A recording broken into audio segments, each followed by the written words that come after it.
Hey guys, weekend வந்து போர் அடிக்குதுன்னு அப்படியே பெசன்ட் நகர் பீச்சுக்கு வந்தோம். பார்த்தா மொத்த சென்னை பாப்புலேஷனுமே இங்கே தான் இருந்தாங்க.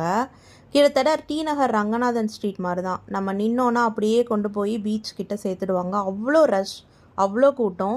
நிறைய கடைங்க வேறு இப்போ வந்துருச்சு. புதுசாக 12D ஷோ அப்படின்லாம் ஒன்று போட்டிருந்தாங்க. போகிற வழியில் பார்த்தா குட்டி குட்டி ஃபிஷ்ஷஸ், ஃபைட்டர் அதெல்லாம் விற்றுட்டு இருந்தாங்க. அந்த பாட்டிலோடு சேர்ந்து 150. வாங்கலை, பட் ஆசையாக தான் இருந்தது. அப்படியே ரொம்ப தூரம் நடந்து போயிட்டு பீச்சுக்கு ரீச் ஆகிட்டோம். சோளக்கருது சாப்பிடாம எப்படி நம்ம பீச்சை விட்டு போகிறதுன்னு சொல்லிட்டு ஒரு சுட்ட சோளக்கருது வாங்கி ஓரமாக உட்காந்து அப்படியே பீச் வந்து பார்த்துட்டு இருந்தோம். ரொம்பவே வந்து நைட்னால மேலே வரைக்கும் தண்ணி வந்துச்சு. கிட்டத்தட்ட நான் மேலே தான் உட்காந்துருந்தேன், பட் அது வரைக்குமே வாட்டர் ஃப்ளோ வந்து ரொம்ப நிறையா வந்துட்டு இருந்துச்சு.